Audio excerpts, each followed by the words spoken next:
ओम शांति। आज 30 जून 2021 है और आज के साकार रूप से चले हुए बाबा के मधुर महावाक्यों को स्पष्ट करेंगी आदरणीय आशा दीदी। ओम शांति दीदी। बाबा ने कहा, मीठे बच्चे, बाप की आशीर्वाद लेनी है तो सर्विसेबल सपूत बच्चे बन सबको सुख दो, किसी को भी दुख न दो। बाबा उन बच्चों को प्यार करते हैं जो बाबा के कार्य में मददगार होते हैं। बाबा का काम है सबको सुख देना, तो जो बच्चे सबको सुख देंगे तो स्वाभाविक है बाबा के मददगार हुए।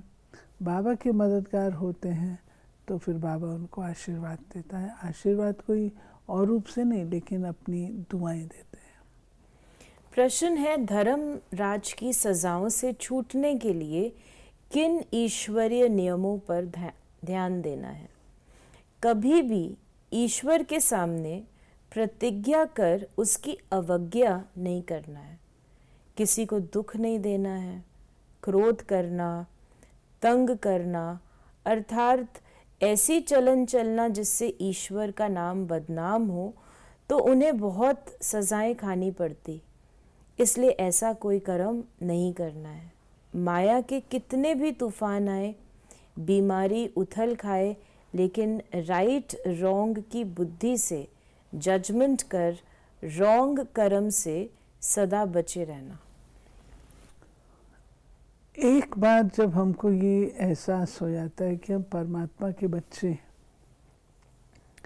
तो परमात्मा के बच्चे सदा राइचियस ही करेंगे, कभी भी गलत कुछ नहीं करेंगे। अगर वो गलत करते हैं तो परमात्मा के बच्चे नहीं कहलाएंगे। तो बाबा कहते हैं कि कभी भी जो अपने को मेरी संतान कहता है वो कभी गलत कार्य कोई भी नहीं करेगा। उसका विवेक उसको करने नहीं देगा। वो कॉन्शियसनेस उसकी जो ऐसी होगी कि नहीं, मैं बाबा का बच्चा हूँ, तो बाबा का बच्चा राइट काम करेगा, रॉन्ग नहीं करेगा। माया भी आएगी तो भी उसका वो सामना करेगा।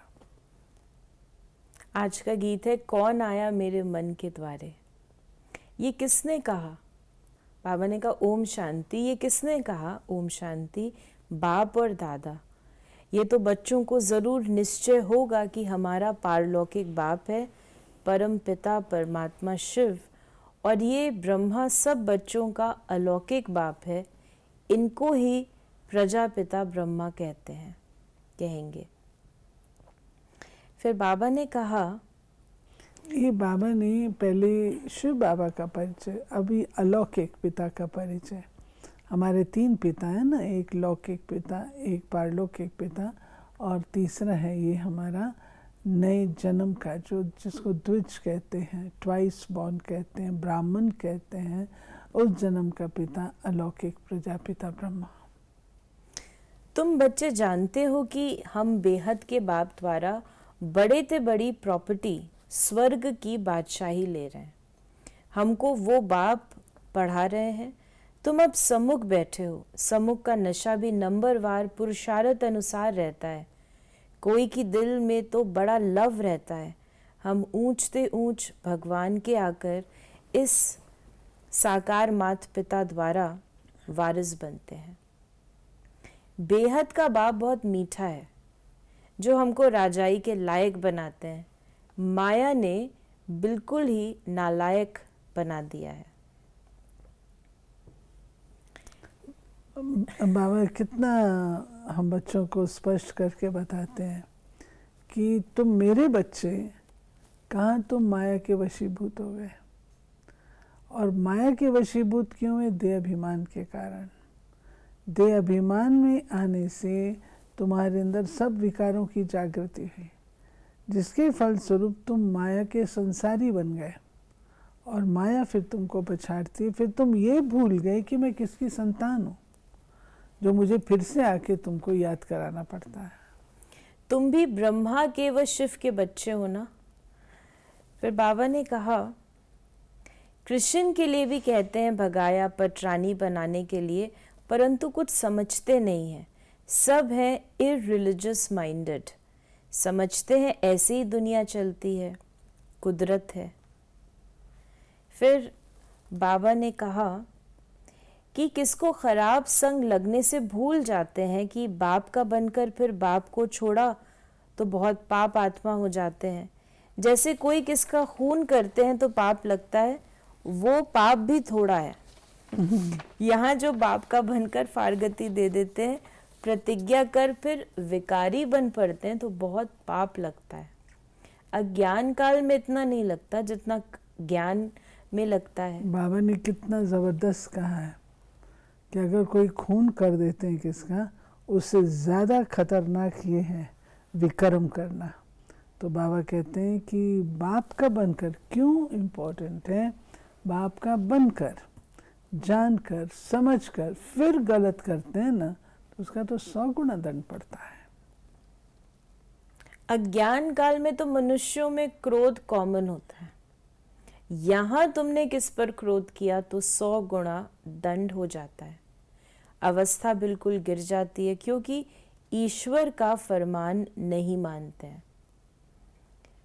बाबा ने कहा धर्मराज का फरमान है, वो ईश्वर का फरमान है। फिर बाबा ने कहा धर्मराज का फरमान मिलता है पवित्र बनना है। तुम ईश्वर का बन जरा भी उनके फरमान की अवज्ञा की तो 100 गुना दंड चढ़ जाता है। सोच समझ के अपना जीवन बनाया है, लिया है, समझा है, रियलाइज़ किया है, मुख से बाबा कहाँ है, निश्चय किया है, तो बाबा कहते हैं ठीक रास्ते पर भी चलना चाहिए। क्योंकि इसमें नाम बदनाम, चलो उसको तो जो दंड मिलेगा सो मिलेगा। क्यों बाबा कहते 100 गुना दंड? क्योंकि उसको देख करके 100 लोग और बिगड़ जाएंगे। अरे ये चलता था, इतना अच्छा था, इतनी अच्छी सेवा करता था, कितना अच्छा था, इसको क्या इसने भी देख लिया, ये ऐसा ही है। तो 100 के निश्चय तोड़ने के निमित्त बन जाता है। इसलिए बाबा कहते हैं 100 गुना दंड पड़ता है। क्रिएटर तो वो एक है, ब्रह्मा विष्णु शंकर भी उनकी रचना है। धर्मराज भी क्रिएशन है। धर्मराज का रूप भी बाबा साक्षात्कार कराते हैं। फिर उस समय सिद्ध कर बतलाते हैं, देखो तुमने प्रतिज्ञा की थी हम क्रोध नहीं करेंगे, किसको दुख नहीं देंगे, फिर भी तुमने इनको दुख दिया, तंग किया, अब खाओ सजा। बिगर साक्षात्कार सजा नहीं देते, प्रूफ तो चाहिए ना। ये बाबा ने बताया है कि मैं कोई भी, बाबा लॉफुल है ना, लॉफुल है तो प्रूफ सहित बच्चों को सज़ा देता है। ये देखो ये तुमने किया, उसकी ये सज़ा। फिर बाबा ने आज पूरा पवित्रता पे ही काफ़ी चीज़ें हमें बताई हैं। महावाक्य बाबा के हैं कि जो हेड ब्राह्मणी पार्टी ले आती है उन पर बहुत बड़ी रिस्पॉन्सिबिलिटी है। एक ने भी अगर हाथ छोड़ दिया, विकारी बना, तो उनका पाप ले आने वाले पर आ जाएगा। तो ऐसा कोई भी इंद्र सभा में नहीं लाना चाहिए। ये बाबा कहते हैं, इसकी बहुत ज़बरदस्त बात है कि ये परख शक्ति, निर्णय शक्ति और जो आत्मा को ले जाते हैं वो पढ़ाई में है, होशियार नहीं है, कायदे अनुसार धारणा कर रहे या नहीं कर, इसीलिए हम लोगों से फॉर्म भराए जाते हैं। जब हम माउंट आबू जाते हैं, बाबा की सभा में जाते हैं, तो फॉर्म भरना होता है कि क्या आप सब नियमों का पालन कर रहे हो। सब नियमों का पालन कर रहे हो तो ठीक, अगर नियमों का पालन नहीं कर रहे हो तो फिर बाबा कहते हैं कि उसकी तो फिर सज़ा होती है ना, सज़ा है। और अगर कोई झूठ बोल करके चले जाता है, अब ब्राह्मणी को तो पता नहीं उसने झूठ बोला है, ब्राह्मणी तो उसको ले गई, तो बाबा उसको भी रिस्पॉन्सिबल ठहरा देता है, जाने अनजाने में। कुछ ऐसी होती हैं, कोई बात नहीं, धन से सहयोग देता है, वैसे बहुत सहयोगी है, बहुत अच्छा है, सब ये नियम की धारणा नहीं है, अभी हो सकता है वहाँ जाके ठीक हो जाए, तो बाबा उसको कैच करता है। फिर बाबा ने कहा कि अब तुम बच्चों को श्रीमत मिलती है, जो गंदे बन पड़ते हैं ऐसे फिर इंद्र सभा में बैठ न सकें। हर एक सेंटर इंद्रप्रस्थ है जहाँ ज्ञान की वर्षा हो रही है। नीलम परी, पुखराज परी नाम तो है। नीलम रतन को कहा जाता है। ये बच्चों पर नाम रखे जाते हैं। फिर बाबा ने फूलों से भी तुलना करी कि कोई जो गुलाब के फूल और अख के फूल में भी कितना फ़र्क है। शिव पर दोनों चढ़ते हैं। अब तुम जान गए हो हमारे में फूल कौन कौन है। उनकी ही सब मांगनी करते हैं कि बाबा हम अच्छे अच्छे फूलों को दो। ये बाबा कहते हैं कि शिव बाबा तो दोनों प्रकार के बच्चों को स्वीकार करता है। ऐसे बच्चे भी होते हैं जिनके संस्कार बहुत कड़े और कड़वे होते हैं, अक्क के फूल जैसे। ऐसे होते हैं जो रूहे गुलाब होते हैं। तो रूहे गुलाब बच्चों की मांगनी होती है, बाबा इस फूल को भेजो, इसको भेजो। बाबा ने कहा कि सर्विसेबल बच्चे बाप को बहुत प्यारे लगते हैं। सब तो एक जैसे प्यारे नहीं लग सकते। ऐसे बच्चों के लिए अंदर से ऑटोमेटिकली आशीर्वाद निकलती है। बाप का नाफरमानदार बच्चा होगा तो बाप कहेंगे ऐसा बच्चा मुआ भला। तो बाप भी समझाते हैं बच्चा सपूत है, वो कपूत है। नाम बदनाम करे तो बाबा कहेगा ना ये किस लिए है मेरा बच्चा, टाइटल हटा दो। फिर बाबा ने ये भी कहा है कि ये बगीचा है ना, तुम ज्ञान गंगाएं भी हो, बाबा तो सागर ठहरा ना। ये ब्रह्मा है ब्रह्मपुत्रा, बड़े ते बड़ी नदी। फिर बाबा ने कहा कि बाप दादा को नहीं पहचाना, तकदीर में वर्षा लेना नहीं है तो क्या करेंगे। इस ज्ञान मार्ग में कायदे बड़े कड़े हैं। बाप पवित्र बने और बच्चे न बने तो वो बच्चा हकदार नहीं हो सकता। उनको बच्चा नहीं समझेंगे। बाबा कहते हैं बच्चा माना जो बाप के नक्शे कदम पे चले, फॉलो फादर करें। अगर बाप कुछ कहता है और बच्चा नहीं करता है तो वो बच्चा किस बात का हुआ। बाबा ने कहा हम कहेंगे हम तो शिव बाबा को वारिस बनाएंगे तो बाबा 21 जन्म के लिए हमको रिटर्न में देंगे। इसका मतलब ये नहीं है कि बाबा के पास आकर बैठ जाना है, नहीं।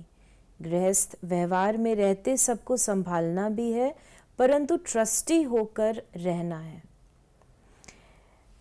फिर असली टेस्ट और मज़ा तो इसमें है कि आप सब कुछ जैसा है वैसा ही संभाल रहे हैं।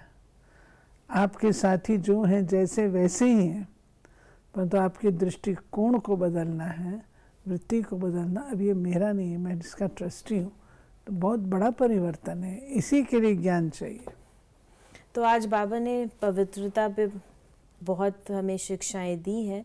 बाबा ने कहा कि यहाँ बाबा के पास तो बिल्कुल पवित्र चाहिए, अपवित्र कोई बैठ ना सके, नहीं तो पत्थर बुद्धि बन जाएंगे।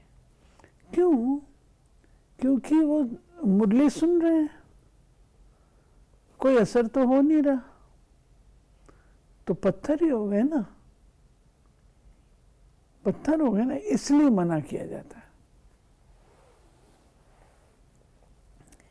फिर बाबा का बच्चा बना, फिर बीमारी सारी उथल खाएगी, डरना नहीं है। वैद लोग भी कहते हैं ना फलानी दवाई से तुम्हारी बीमारी बाहर निकलेगी, तुम डरना नहीं। तो माया भी बाबा ने कहा तुम बाप का बनेंगे तो माया रावण तुमको बहुत हैरान करेगा, खूब तूफान में लेकर आएगा। अभी तुमको रॉन्ग और राइट की बुद्धि मिली है, और कोई को रॉन्ग राइट की बुद्धि में नहीं है। सबकी विनाश काले विपरीत बुद्धि है। प्रीत बुद्धि वाले बाप की सर्विस बहुत अच्छी करेंगे। एक्चुअली बाबा से प्यार होगा तो बाबा की सेवा भी करेंगे। प्रीत होगी तो ही करेंगे, प्रीत नहीं होगी तो सेवा भी क्या करेंगे। वरदान है संपूर्ण स्टेज और स्टेटस की स्मृति से सदा ऊंच कर्तव्य करने वाले बाप समान भव। सदैव ये स्मृति में रहे कि मैं हर समय, हर सेकंड, हर कर्म करते हुए स्टेज पर हूँ, तो हर कर्म पर अटेंशन रहने से संपूर्ण स्टेज के नज़दीक आ जाएंगे। साथ साथ वर्तमान और भविष्य स्टेटस की स्मृति रहने से हर कर्म श्रेष्ठ होगा।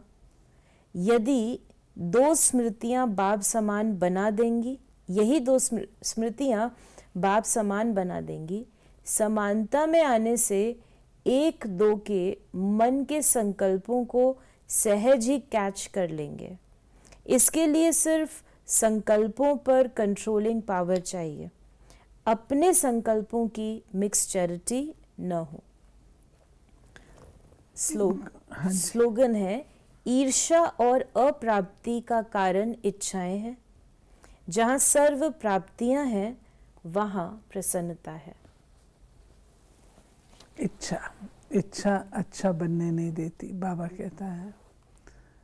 और अगर अपने आप को सर्व प्राप्ति संपन्न बनाते हैं, कोई चीज़ की इच्छा रहती ही नहीं, इच्छा मात्र अविद्या बनना ही हमारा लक्ष्य भी।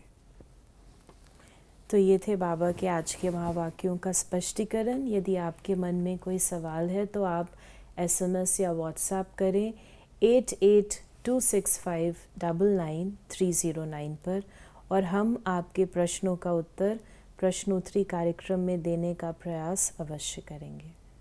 ओम शांति।